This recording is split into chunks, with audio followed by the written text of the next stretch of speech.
So back in late 2022, the NYPD changed things up big time. Suddenly, car chases were everywhere. And the new tone? Well, it was aggressive. The chief of patrol made that crystal clear. And the result? A mind-blowing 2,000% jump in police pursuits all across the city. I mean, just look at the data. We're talking single-digit pursuits exploding to hundreds per month. But, as you can imagine, this new aggressive tactic, it came with a pretty steep price. Yep, pursuit-related crashes also shot through the roof, from about 5 a month to over 34.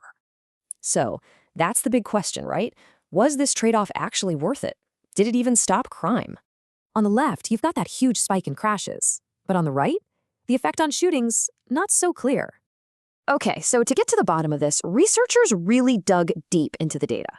What they did was compare high crime and low crime areas to see the policy's real impact. But here's where it gets tricky. The data was unreliable because the trends were already splitting before the change. And get this, for robberies, it actually did the opposite of what you'd expect. They went up. So, the investigation needed one last piece of the puzzle, a real smoking gun.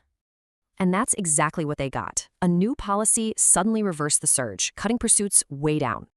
Now, think about it. If chases stopped crime, crime should have spiked, right? Well, it didn't. Actually, robberies and shootings just kept on falling even after they stopped most of the pursuits. So what's the takeaway here?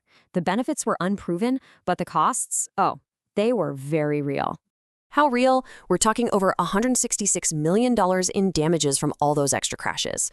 And that's not just money. It's hundreds of collisions, hundreds of injuries, and tragically about 7 deaths.